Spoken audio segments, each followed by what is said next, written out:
नमस्कार। केम छो?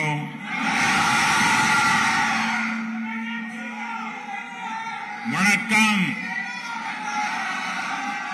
सत श्री अकाल। जिन दोबरे।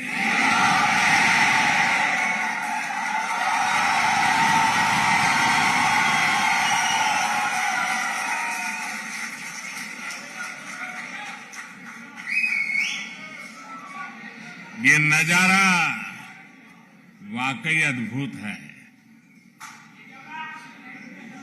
और आपका ये उत्साह भी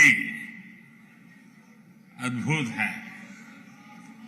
मैं जब से यहां पैर रखा है, आप थकते ही नहीं है। आप सभी पोलैंड के अलग अलग हिस्सों से आए हैं। सबकी अलग अलग भाषाएं हैं, बोलियां हैं, खान पान है, लेकिन सब भारतीयता के भाव से जुड़े हुए हैं।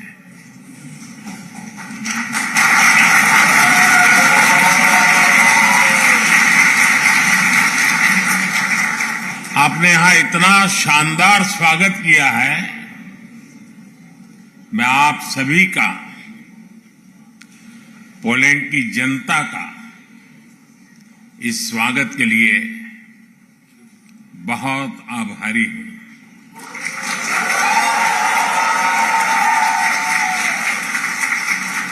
साथियों, पिछले एक हफ्ते से भारत के मीडिया में आप ही लोग छाए हुए हैं।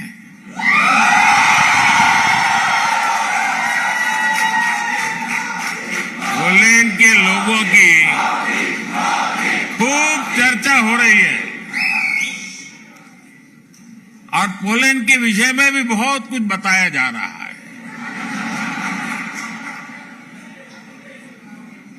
और एक हेडलाइन और भी चल रही है और मीडिया में बताया जा रहा है कि 45 साल बाद भारत का कोई प्रधानमंत्री पोलैंड आया है।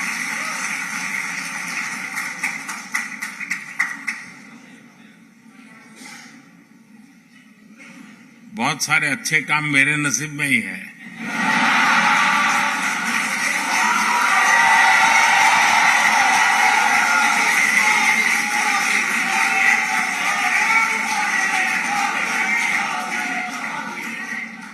कुछ महीने ही पहले मैं ऑस्ट्रिया गया था। वहां भी 4 दशक बाद भारत का कोई प्रधानमंत्री वहां पहुंचा था।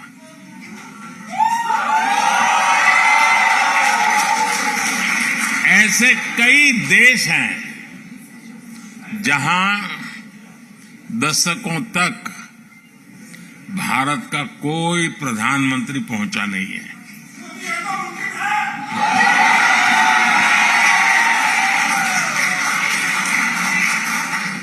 लेकिन अब परिस्थितियां दूसरी है। दशकों तक भारत की नीति थी कि सारे देशों से समान दूरी बनाए रखो।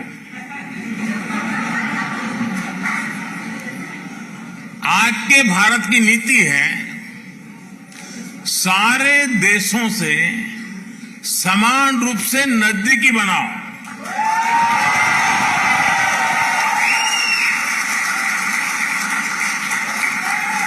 आज का भारत सबसे जुड़ना चाहता है। आज का भारत सबके विकास की बात करता है।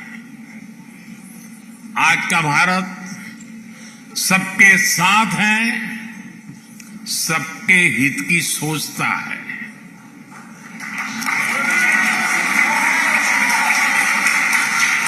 हमें गर्व है कि आज दुनिया भारत को विश्व बंधु के रूप में सम्मान दे रही है।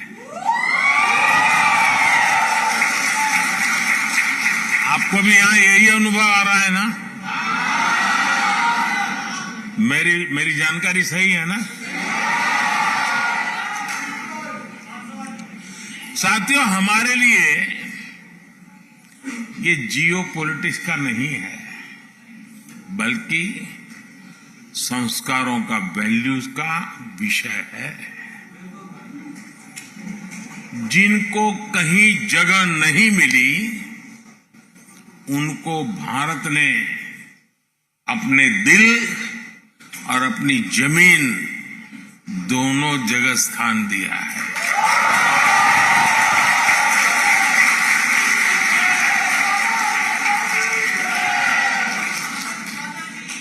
ये हमारी विरासत है, जिस पर हर भारतीय गर्व करता है। पोलैंड तो भारत के इस सनातन भाव का साक्षी रहा है।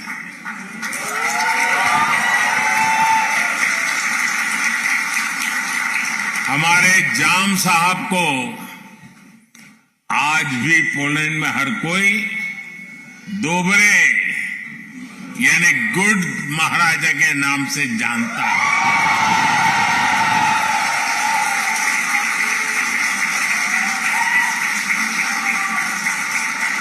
वर्ल्ड वॉर II के दौरान जब पोलैंड मुश्किलों से घिरा हुआ था, जब पोलैंड की हजारों महिलाएं और बच्चे शरण के लिए जगह जगह भटकते थे, तब जाम साहब, दिग्विजय सिंह, रणजीत सिंह जाडेजा जी आगे आए।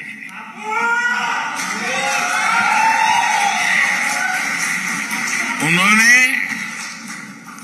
पुलिस महिलाओं और बच्चों के लिए एक विशेष कैंप बनवाया था। जाम साहब ने कैंप के पुलिस बच्चों को कहा था, जैसे नवानगर के लोग मुझे बापू कहते हैं, वैसे ही मैं आपका भी बापू हूं। साथियों, मेरा तो जाम साहब के परिवार से काफी मिलना जुलना रहा है। मुझ पर उनका अपार स्नेह रहा है। कुछ महीने पहले भी मैं वर्तमान जाम साहब से मिलने गया था। उनके कमरे में पोलैंड से जुड़ी एक तस्वीर आज भी है, और मुझे ये देखकर अच्छा लगता है कि जाम साहब के बनाए रास्ते को पोलैंड ने आज भी जीवंत रखा है।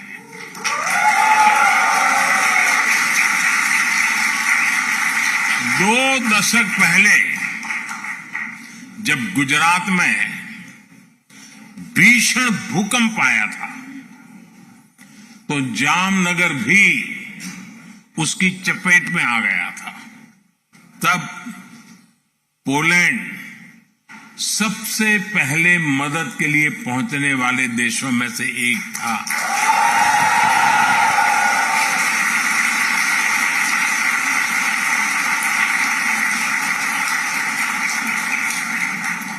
यहां पोलैंड में भी लोगों ने जाम साहब और उनके परिवार को भरपूर सम्मान दिया है।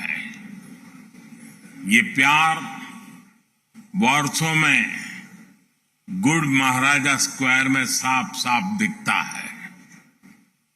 कुछ देर पहले मुझे भी दोबरे महाराजा मेमोरियल और कोल्हापुर मेमोरियल के दर्शन का सौभाग्य मिला है। इस अविस्मरणीय घड़ी में मैं एक जानकारी भी आपको देना चाहता हूं। भारत जाम साहब मेमोरियल यूथ एक्शन प्रोग्राम शुरू करने जा रहा है।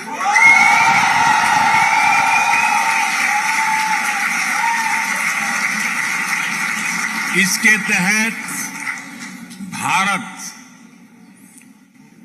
20 पुलिस युवाओं को हर साल भारत आने के लिए आमंत्रित करेगा।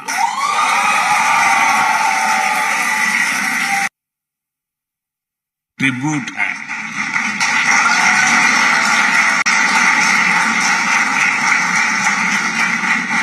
महाराष्ट्राच्या नागरिकांच्या आणि मराठी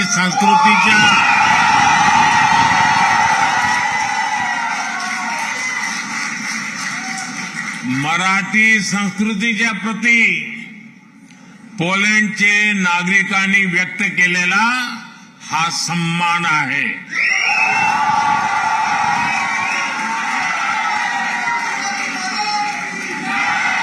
मराठी संस्कृतीत मानव धर्म आचरणाला सर्वात अधिक प्राधान्य आहे। छत्रपति शिवाजी महाराज की प्रेरणा से कोल्हापुर की रॉयल फैमिली ने वलीवड़े में पोलैंड की महिलाओं और बच्चों को शरण दी थी। वहां भी एक बहुत बड़ा कैंप बनाया गया था। पोलैंड की महिलाओं और बच्चों को कोई तकलीफ ना हो, इसके लिए महाराष्ट्र के लोगों ने दिन रात एक कर दिया था। साथियों, आज ही मुझे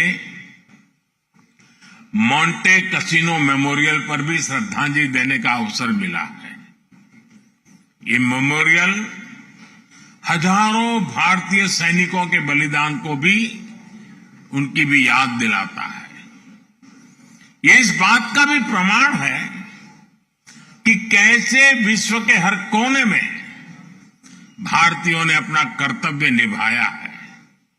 साथियों, 21वीं सदी का आज का भारत अपनी पुरानी वैल्यूज, अपनी विरासत पर गर्व करते हुए विकास के रास्ते पर आगे बढ़ रहा है।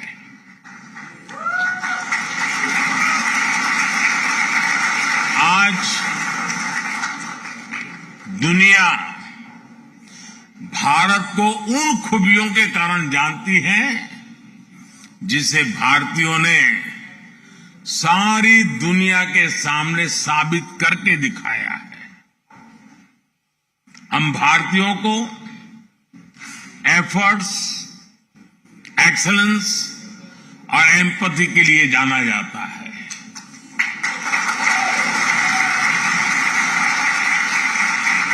हम दुनिया में जहां भी जाते हैं, हम भारत के लोग मैक्सिमम एफर्ट्स करते दिखाई देते हैं। एंटरप्रेन्योरशिप हो,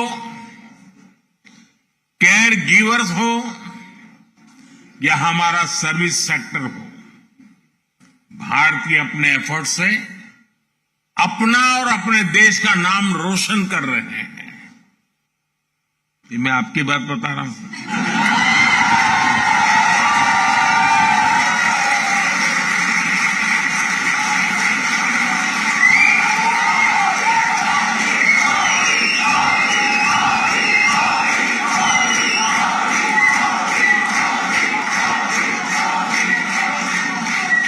आपको लगता होगा कि मैं किसी तीसरे देश की बात कर रहा हूं। पूरी दुनिया में भारतीय एक्सीलेंस के लिए भी पहचाने जाते हैं। आईटी सेक्टर हो या भारत के डॉक्टर्स हो, सभी अपने एक्सीलेंस से छाए हुए हैं।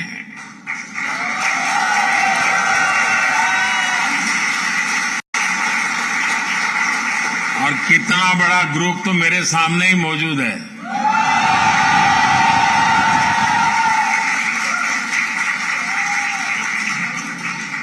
साथियों, हम भारतीयों की एक पहचान एम्पैथी भी है।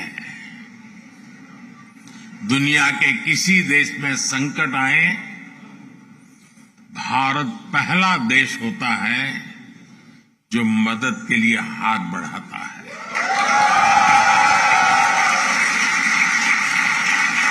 कोविड आया, 100 साल की सबसे बड़ी आपदा आई, तो भारत ने कहा ह्यूमैनिटी फर्स्ट। हमने दुनिया के 150 से ज्यादा देशों को दवाइयां और वैक्सीन भेजी। दुनिया में कहीं भी भूकंप आता है, कोई प्राकृतिक आपदा आती है, भारत का एक ही मंत्र है, ह्यूमैनिटी फर्स्ट। कहीं युद्ध हो तो भारत कहता है ह्यूमैनिटी, और इसी भाव से भारत दुनिया भर के नागरिकों की मदद करता है।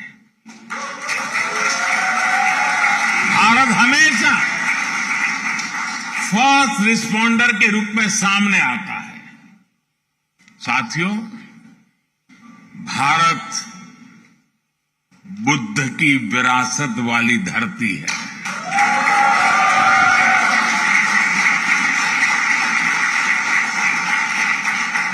और जब बुद्ध की बात आती है तो जो युद्ध नहीं, शांति पर विश्वास करती है।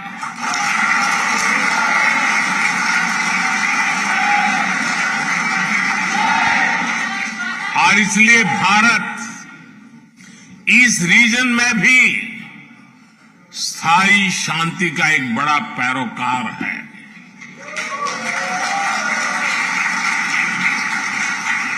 भारत का मत एकदम साफ है,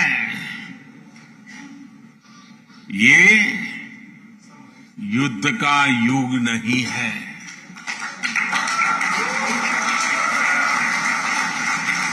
ये उन चुनौतियों से निपटने के लिए एकजुट होने का समय है, जिनसे मानवता को सबसे बड़े खतरे हैं। इसलिए भारत डिप्लोमेसी और डायलॉग पर बल दे रहा है। साथियों, जिस प्रकार आपने यूक्रेन में फंसे हमारे बच्चों की मदद की, वो भी हम सभी ने देखा है।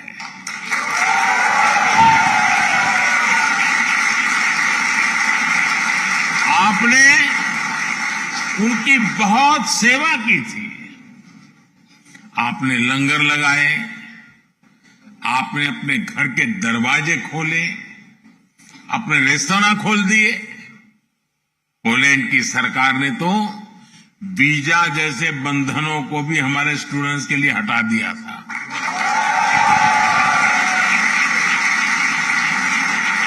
यानी पोलैंड ने पूरे मन से हमारे बच्चों के लिए दरवाजे खोल दिए थे। आज भी जब मैं यूक्रेन से लौटे बच्चों से मिलता हूं तो वे पोलैंड के लोगों की और आपकी खूब प्रशंसा करते हैं।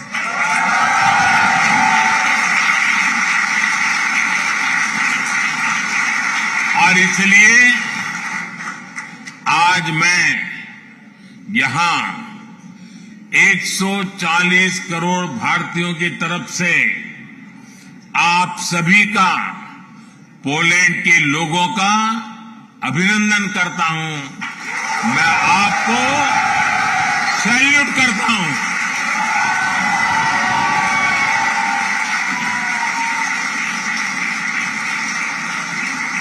साथियों, भारत और पोलैंड के समाज में अनेक समानताएं हैं। एक बड़ी समानता हमारी डेमोक्रेसी की भी है। भारत मदर ऑफ डेमोक्रेसी तो है ही, एक पार्टिसिपेटिव और वाइब्रेंट डेमोक्रेसी भी है।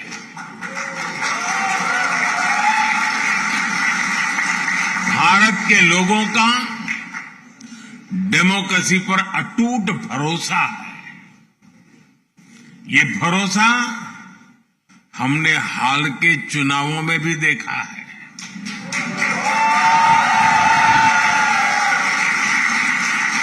ये इतिहास के सबसे बड़े चुनाव थे। अभी यूरोपियन यूनियन के भी चुनाव हुए हैं। इसमें करीब 180 मिलियन वोटर्स ने वोट डाले। भारत ने इसे 3 गुना से अधिक, करीब 640 मिलियन वोटर्स ने वोटिंग की है।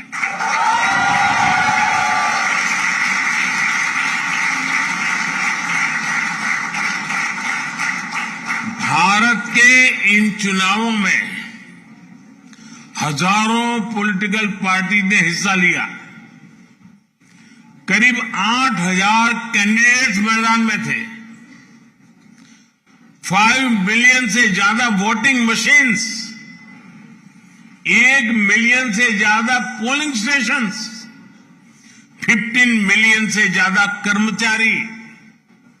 इस स्केल का मैनेजमेंट, इतनी एफिशिएंसी और चुनाव पर इस लेवल का ट्रस्ट, ये भारत की बहुत बड़ी ताकत है।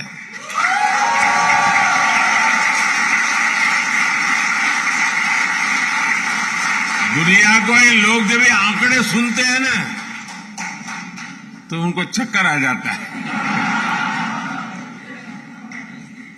साथियों, हम भारतीय डायवर्सिटी को जीना भी जानते हैं, सेलिब्रेट करना भी जानते हैं। और इसीलिए हर सोसाइटी में हम आसानी से घुल मिल जाते हैं। पोलैंड में तो भारत के बारे में जानने, समझने और पढ़ने की एक पुरानी परंपरा रही है। ये हमें यहां की यूनिवर्सिटीज में भी देखने को मिलता है। आप में से काफी लोग वॉर्सो यूनिवर्सिटी की मेन लाइब्रेरी में गए होंगे। वहां भगवद गीता के, उपनिषदों के आदर्श वाक्य हम सबका स्वागत करते हैं।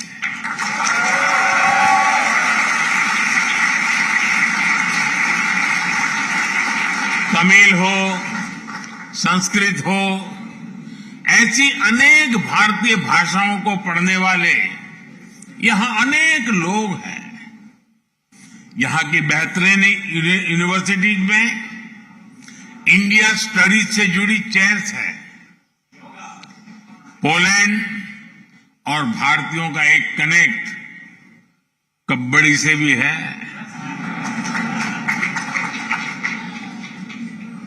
आप भी जानते हैं, भारत में गांव-गांव में कबड्डी खेली जाती है।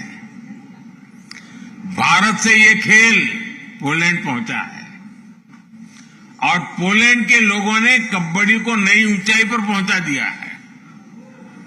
पोलैंड लगातार 2 सालों तक यूरोपियन कबड्डी चैंपियन रहा है।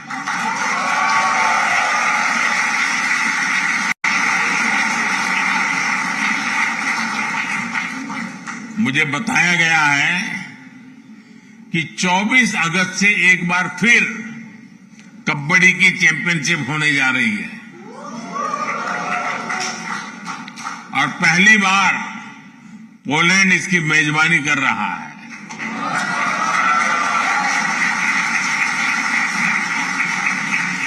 मैं आज आपके माध्यम से पोलैंड की कबड्डी टीम को अपनी शुभकामनाएं भी देता हूं। साथियों, आपने कुछ दिन पहले ही यहां आजादी का उत्सव मनाया है। आजादी के आंदोलन के समय हमारे स्वतंत्रता सेनानियों ने समृद्ध भारत का सपना देखा था। आज हर भारतीय उस सपने को साकार करने के लिए जी तोड़ मेहनत कर रहा है। भारत ने लक्ष्य तय किया है कि 2047 तक खुद को भारत, विकसित भारत बनाने का संकल्प लेकर के हमारा देश आगे बढ़ा।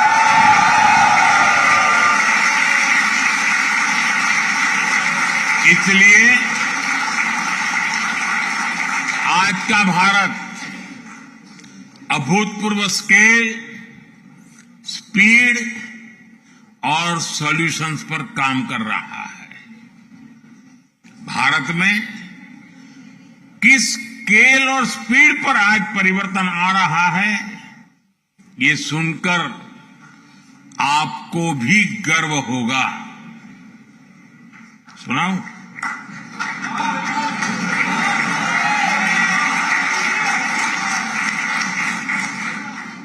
भारत में पिछले 10 साल में 250 मिलियन लोग गरीबी से बाहर निकले हैं।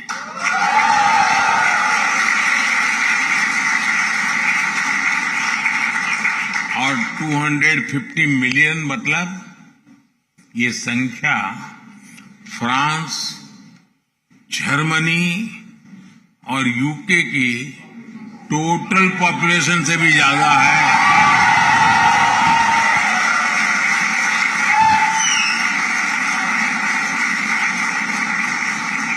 दस साल में गरीबों के लिए 40 मिलियन पक्के घर बनाए हैं और हम 30 मिलियन और घर बनाने वाले हैं। और अगर पोलैंड में आज 14 मिलियन हाउस होल्ड है तो हमने सिर्फ एक दशक में करीब 3 नए पोलैंड बसाए हैं।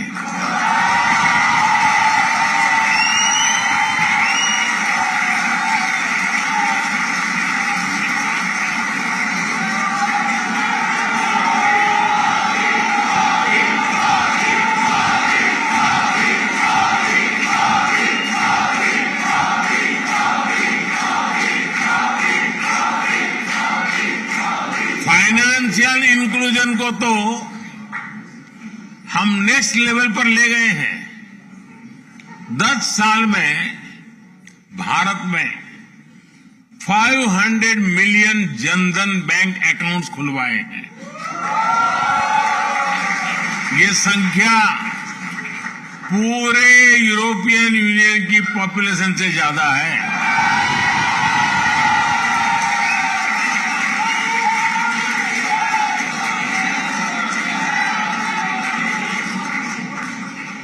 यूरोपियन यूनियन की पॉपुलेशन के बराबर ही हर रोज भारत में यूपीआई से डिजिटल ट्रांजैक्शन होता है।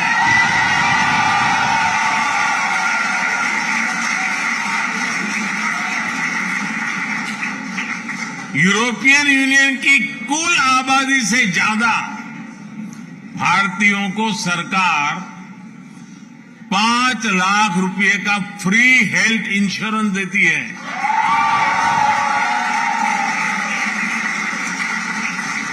पिछले एक दशक में भारत में ब्रॉडबैंड यूजर्स की संख्या भी 60 मिलियन से बढ़कर 940 मिलियन से ज्यादा हो चुकी है। यानी यूरोप और यूएसए की पॉपुलेशन को मिला दे करीब उतने लोग आज भारत में ब्रॉडबैंड का यूज करते हैं।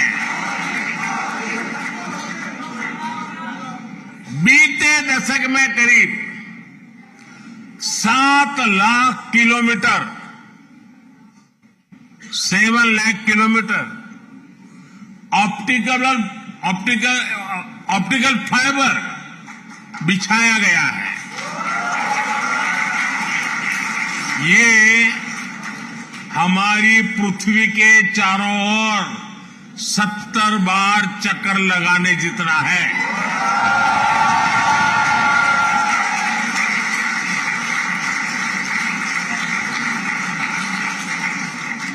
भारत ने 2 साल के भीतर ही देश के हर जिले तक 5G नेटवर्क पहुंचाया है।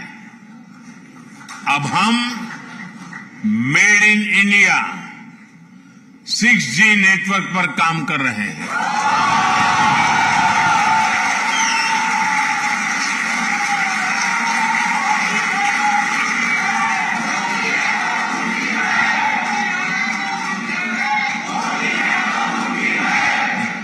साथियों, भारत की ट्रांसफॉर्मेशन की ये स्केल पब्लिक ट्रांसपोर्ट में भी दिखती है। 2014 में भारत के 5 शहरों में ऑपरेशनल मेट्रो थी। आज 20 शहरों में ऑपरेशनल मेट्रो है।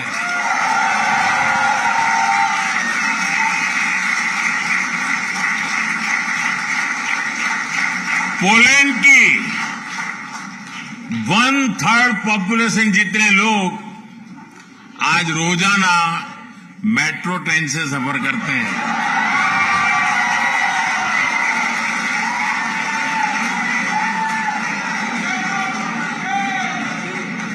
साथियों, भारत जो भी करता है वो नया रिकॉर्ड बन जाता है, इतिहास रच जाता है।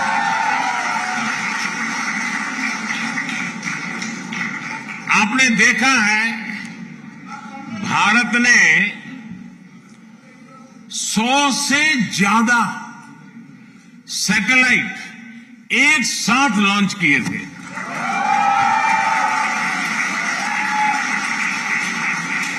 ये भी अपने आप में एक रिकॉर्ड है। अभी 2 दिन बाद 23 अगस्त को ही नेशनल स्पेस डे है। आप भी जानते हैं, याद है ना? क्या याद है?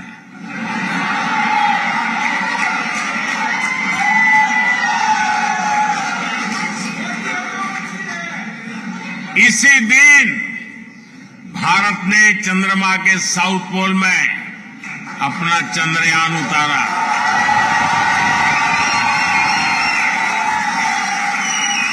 जहां कोई देश नहीं पहुंच पाया, वहां भारत पहुंचा है और उस स्थान का नाम है, उस स्थान का नाम है, उस स्थान का नाम है भारत। दुनिया का तीसरा बड़ा स्टार्टअप इकोसिस्टम है। साथियों, दुनिया की आबादी में भारत का हिस्सा करीब 16-17% रहा है, लेकिन आबादी के लिहाज से ग्लोबल ग्रोथ में भारत की हिस्सेदारी पहले उतनी नहीं थी। अब स्थितियां तेजी से बदल रही है। साल 2023 में ग्लोबल ग्रोथ में भारत की हिस्सेदारी 16% से अधिक रही है।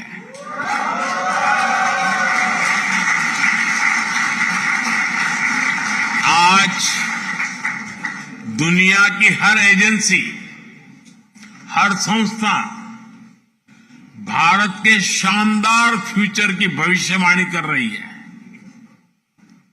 और ये एस्ट्रोलॉजर नहीं है, ये आंकड़ों के हिसाब से हिसाब लगाते हैं। जमीनी हकीकतों के आधार पर हिसाब लगाते हैं।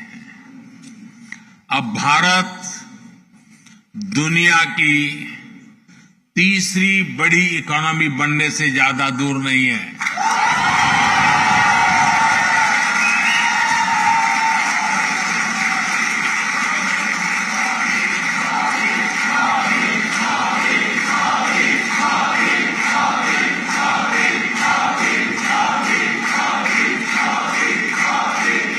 मैंने देश की जनता को वादा किया है, मेरे तीसरे टर्म में भारत तीसरे नंबर की इकोनॉमी बन के रहेगा।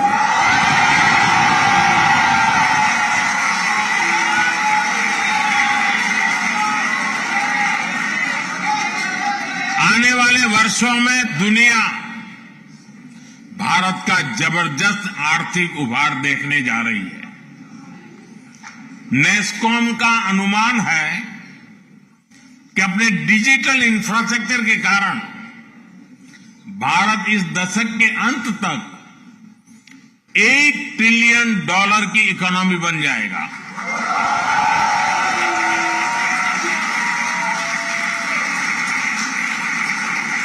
नेस्कॉम और बोस्टन कंसल्टिंग ग्रुप का आकलन है कि आने वाले 3-4 साल तक भारत का एआई मार्केट करीब 30-35% की स्पीड से ग्रो करेगा।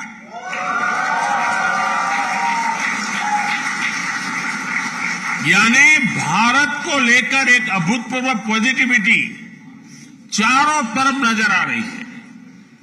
आज Bharat semiconductor mission, deep ocean mission, national green hydrogen mission, national quantum mission और एआई मिशन पर इसलिए काम कर रहा है ताकि आने वाले अनेक दशकों तक भारत बहुत आगे रहे।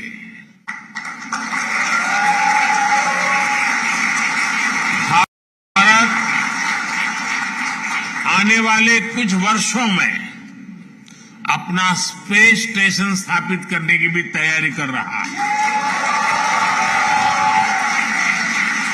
और वो दिन दूर नहीं जब आप भारत के एस्ट्रोनॉट्स को मेड इन इंडिया गगनयान,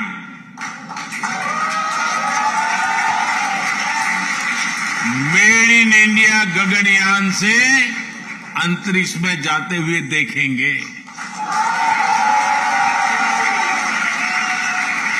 साथियों, भारत का पूरा फोकस आज क्वालिटी मैन्युफैक्चरिंग और क्वालिटी मैन पावर पर है। ये दो ऐसी चीजें हैं जो ग्लोबल सप्लाई चेन के लिए बहुत आवश्यक है। हाल में जो बजट आया है उसमें हमने अपने यूथ की स्किलिंग और जॉब क्रिएशन पर बहुत जोर दिया है। यहां बहुत बड़ी संख्या में हमारे नौजवान पढ़ाई के लिए आए हैं।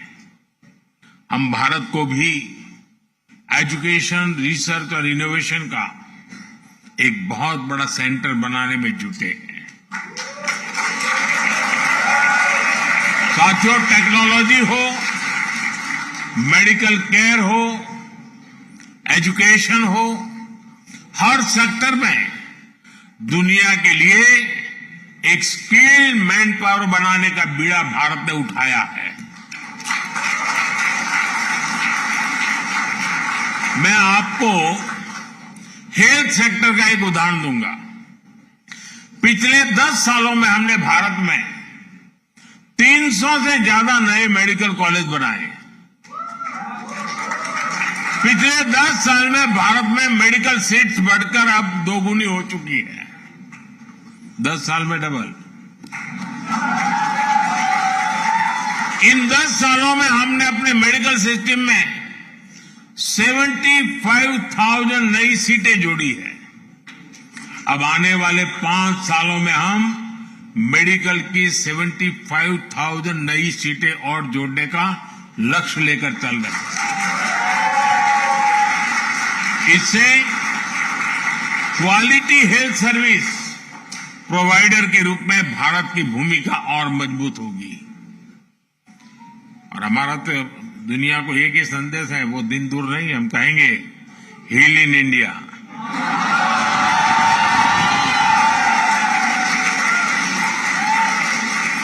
अभी हम तैयारी कर रहे हैं। साथियों, इनोवेशन और यूथ भारत और पोलैंड दोनों के देशों की विकास के ऊर्जा देने वाले हैं।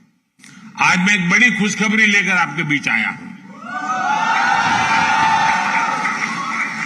भारत और पोलैंड दोनों देशों ने आपस में एक सोशल सिक्योरिटी एग्रीमेंट पर सहमति बना ली है।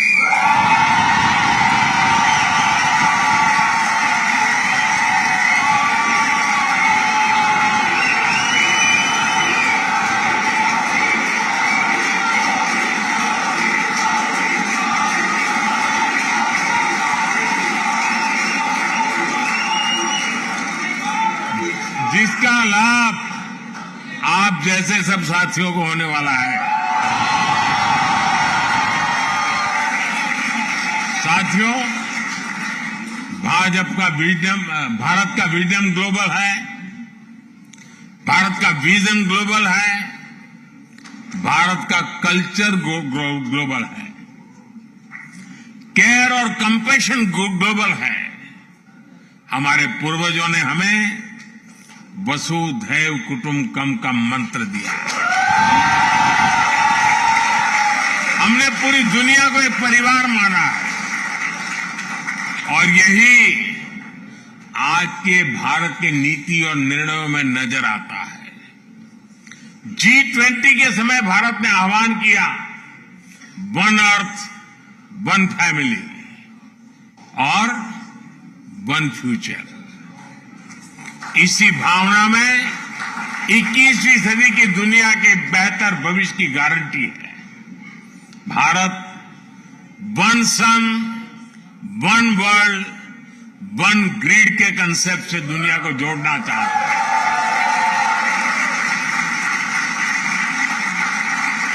ये भारत ही है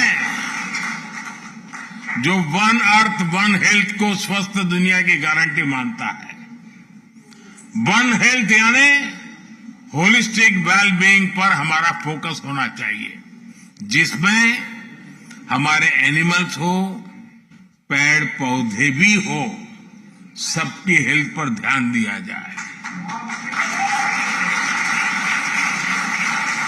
आज जिस तरह की स्थितियां हम देख रहे हैं, उसमें वन हेल्थ का सिद्धांत और जरूरी हो गया है। भारत ने मिशन लाइफ यानी लाइफस्टाइल फॉर एनवायरनमेंट का एक मॉडल पूरी दुनिया को दिया है। आपने भारत में चल रहे एक बड़े अभियान के बारे में भी जरूर सुना होगा। ये अभियान है एक पेड़ मां के नाम।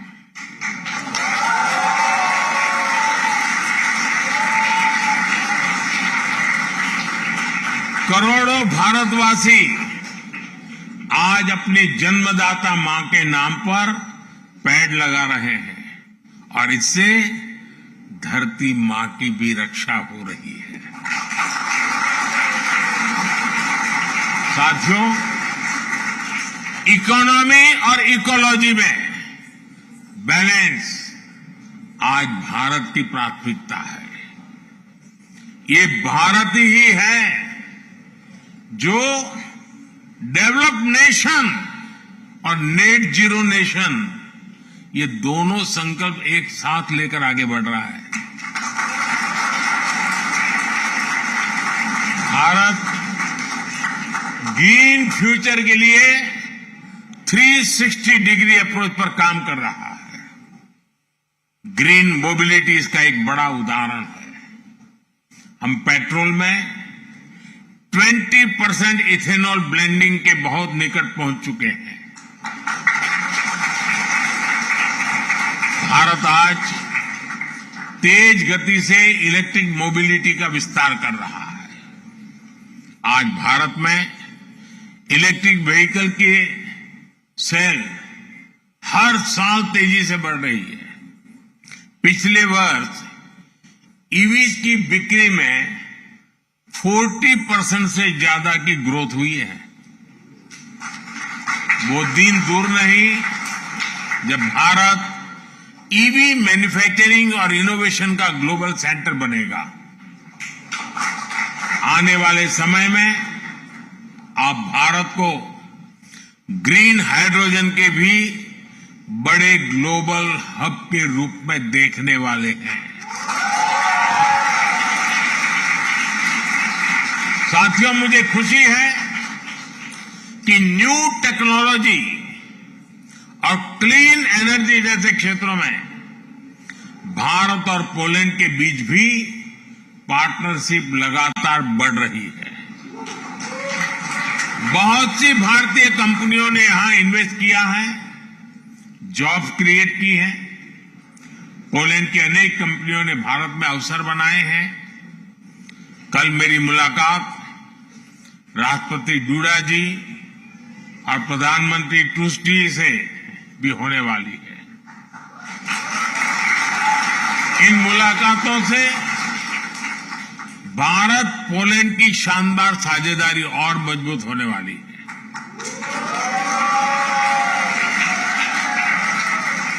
प्रधानमंत्री टूस्क तो भारत के बहुत अच्छे मित्र हैं।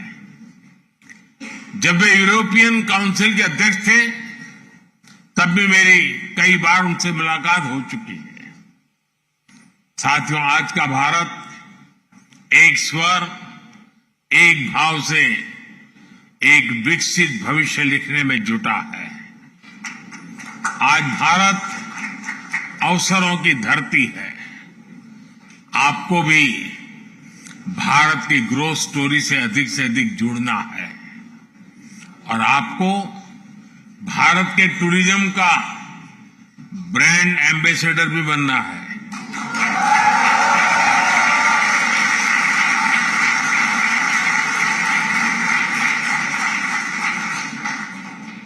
मतलब क्या करेंगे? सोशल मीडिया पे खुद की तस्वीर लगा करके रखेंगे, ताजमहल के सामने बैठेंगे। ब्रांड एम्बेसडर का मतलब है कि आपको हर वर्ष हर एक को कम से कम 5 पुलिस परिवारों को भारत देखने के लिए भेजना है।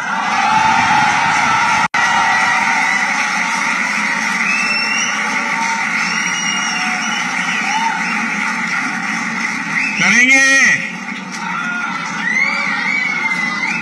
इतना तो होमवर्क देना चाहिए ना मुझे।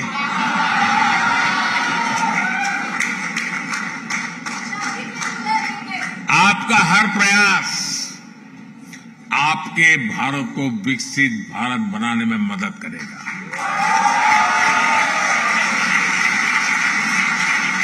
साथियों, एक बार फिर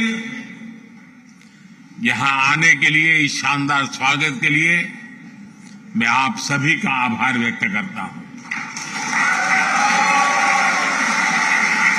मेरे साथ बोलिए, भारत माता की, भारत माता की, भारत माता की। बहुत बहुत धन्यवाद।